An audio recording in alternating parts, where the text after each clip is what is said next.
વિશ્વામિત્રજી આવ્યા છે અને રાજા દશરથે સ્વાગત કર્યું છે. આવો ગુરુદેવ, પધારો પધારો પધારો.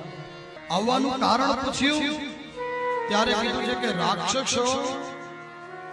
રાક્ષસો યજ્ઞમાં વિઘ્ન કરે છે, તેથી મારા યજ્ઞનું રક્ષણ કરવા માટે રામ અને લક્ષ્મણ મને આપો. એ બંને મને આપી દો. દશરથજી વિચારમાં પડી ગયો. રામ અને લક્ષ્મણ એ બંને મને આપો.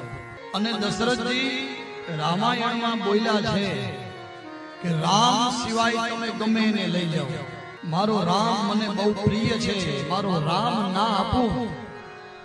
બાકી દીકરા મને વાલા નથી એવું નહીં, પણ મારો રામ મને અતિ પ્રિય છે, હું રામને ના આપું.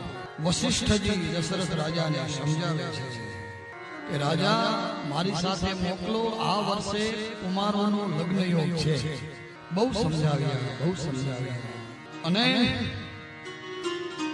રાજા દશરથજી રામ અને લક્ષ્મણને આપ્યા છે.